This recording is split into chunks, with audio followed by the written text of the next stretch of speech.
Assalamualaikum students, how are you all? I hope you all are fine. Okay, now we are going to start another topic of chapter number 3, types of forces.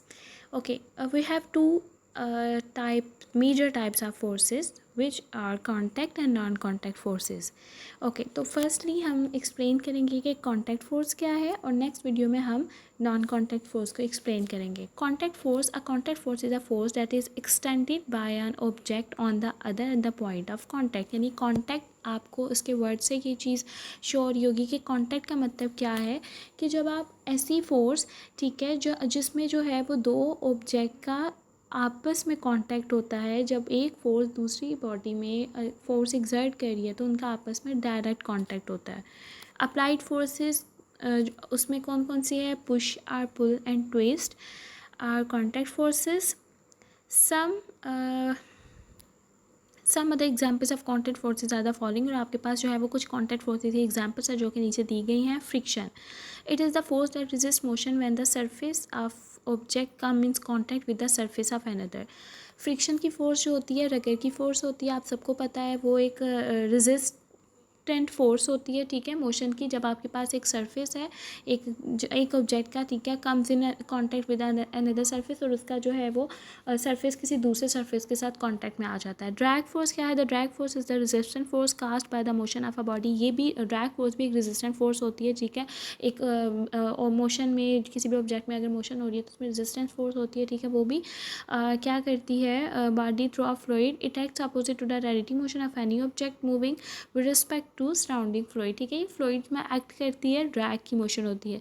Important definition से आपने याद करनी है. Thrust, it is an upward force. ये upward force होती है exerted by liquid object immersed in. कोई भी लिक्विड इस पर अगर कोई भी वाटर में जो है वो कोई चीज़ इमर्स्ड है तो उसमें जो है वो लिक्विड या वाटर जहाँ भी वो चीज़ इमर्स्ड है उसमें अपवर्ड की तरफ एक फ़ोर्स उसको अप्लाई करती है, एक एक्सर्ट करती है, जिसकी वजह से वो ऊपर उसकी सरफेस पे आ जाता है. ठीक है, जैसे हम लोग देखते हैं ना कि अगर हम लोग तैर रहे होते हैं या कोई चीज़ अगर आप उसमें फेंको तो क्या होगा कि कुछ देर के बाद वो पानी की सतह में आ जाएगा. इट मीन्स कि उसमें थ्रस्ट की फ़ोर्स है. ठीक है, इसी प्रिंसिपल से जो आपके पास बोट्स वगैरह हैं वो फ्लोट करती हैं. ठीक है, when we try to immerse an object in water we feel an upward force.